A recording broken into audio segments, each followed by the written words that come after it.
धर्म, वीरता और भक्ति से उत्प्रोत पुराणों की दिव्य कथाओं में आपका स्वागत है।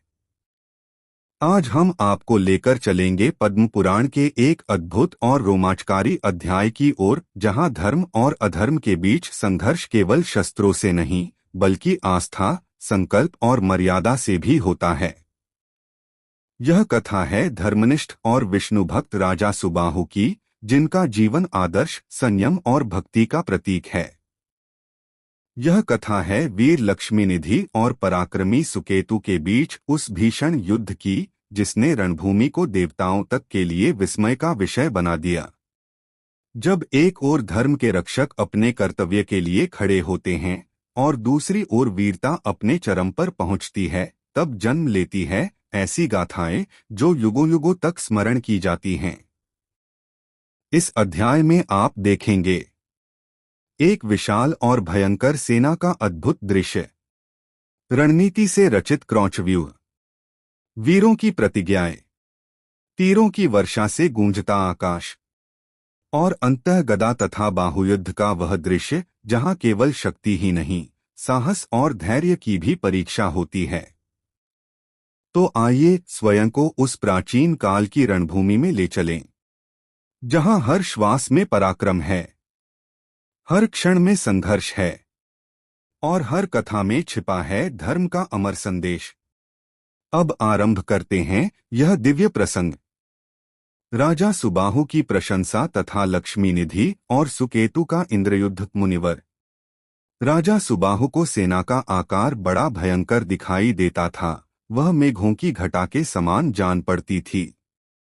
उसे देखकर झतनरुंप ने अपने मंत्री सुमति से गंभीर वाणी में कहा, मंत्रीवर, मेरा घोड़ा किसके नगर में जा पहुंचा है? यह सेना तो समुद्र की लहरों के समान दिखाई पड़ती है। सुमति ने कहा, राजन, यहां से पास ही चक्राड्डा नाम वाली सुंदर नगरी विराजमान है। उसके भीतर ऐसे मनुष्य निवास करते हैं जो भगवान विष्णु की भक्ति से पापरहित हो गए हैं। ये धर्मज्ञों में श्रेष्ठ राजा सुबाहु उसी नगरी के स्वामी हैं। इस समय ये अपने पुत्र पोत्रों के साथ तुम्हारे सामने विराजमान हैं। ये नरेश सदा अपनी ही खी के प्रति अनुराग रखते हैं, पराई स्त्रियों पर कभी दृष्टि नहीं डालते। इनके कानों में सदा विष्णु की ही कथा गूंजती है। अन्य विषयों का प्रतिपादन करने वाली कथा वार्ता ये कभी नहीं सुनते। प्रजा की आय के छठे भाग से अधिक दूसरे का धन कभी नहीं आहरण करते। ये धर्मात्मा हैं और विष्णु बुद्धि से भक्तिपूर्वक ब्राह्मणों की पूजा करते हैं। सदा भगवान की सेवा में लगे रहते और भगवान विष्णु के चरणारविंदों का मकरंद पान करने के लिए भ्रमर की भांति लोलुप बने रहते हैं।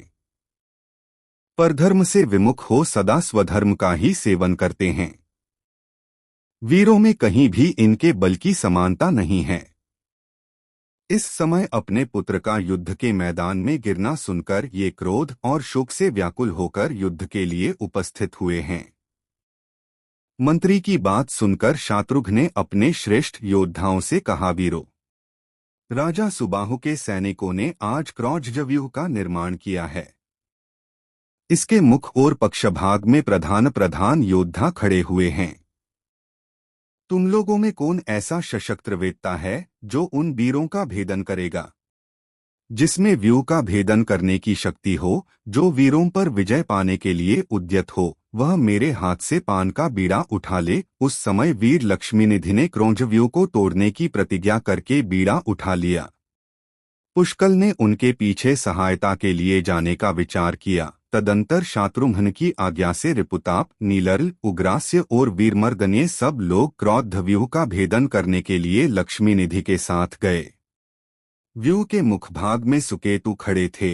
उनसे लक्ष्मीनिधि ने कहा, मैं राजा जनक का पुत्र हूँ, मेरा नाम लक्ष्मीनिधि है। मैं कहता हूँ, समस्त दानवकुल का विनाश करने वाले भगवान श्री रामचंद्र जी के यज्ञ संबंधी अश्व को छोड़ दो, नहीं तो मेरे बाणों से घायल होकर तुम्हें यमराज के लोक में जाना पड़ेगा। वीराग्रगण्य लक्ष्मीनिधि के ऐसा कहने पर महाबली सुकेतु ने बड़े वेग से अपना धनुष चढ़ाया और तुरंत ही रणक्षेत्र में बाणों की झड़ी लगा दी।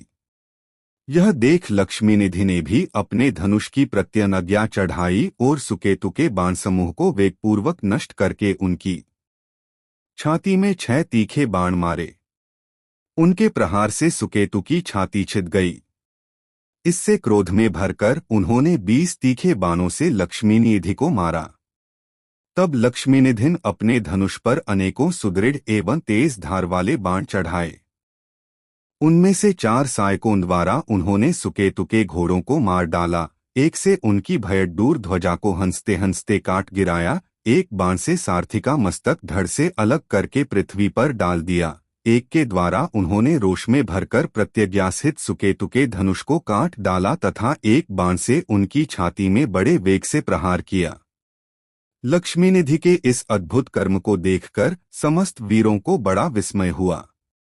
धनुष, रथ, घोड़े और सारथी के नष्ट हो जाने पर सुकेतु बहुत बड़ी गदा हाथ में लेकर युद्ध के लिए आगे बढ़े। गदायुद्ध में कुशल शत्रु की विशाल गदा लिए आते देख लक्ष्मीनिधि भी लोहे की बनी हुई भारी गदा लेकर रथ से उतर पड़े और गदायुद्ध में प्रवीण वे दोनों वीर एक दूसरे को जीतने के लिए अत्यंत क्रोधपूर्वक युद्ध करने लगे। उस समय लक्ष्मीनिधि ने कुपित होकर गदा ऊपर उठाई और सुकेतु की छाती पर गहरी चोट पहुंचाने के लिए वे बड़े वेग से उनकी ओर झपटे, किंतु महाबली सुकेतु ने उनकी चलाई हुई गदा को अपने हाथ में पकड़ लिया और पुनः वही गदा उनकी छाती में दे मारी। अपनी गदा को शत्रु के हाथ में गई देख राजा लक्ष्मीनिधि ने बाहुयुद्ध के द्वारा लड़ने का विचार किया। फिर तो दोनों एक दूसरे से गुथ गए, पैर में पैर, हाथ में हाथ और छाती में छाती सटाकर बड़े वेग से युद्ध करने लगे। इस प्रकार एक दूसरे का वध करने की इच्छा से परस्पर भिड़े हुए वे दोनों वीर आपस के बल से आक्रांत होकर मूर्छित हो गए। यह देखकर हजारों योद्धा विस्मय विमुग्ध हो उन दोनों की प्रशंसा करते हुए कहने लगे, राजा लक्ष्मीनिधि धन्य हैं तथा महाराज सुबाहु के बलवान भ्राता सुकेतु भी धन्य हैं।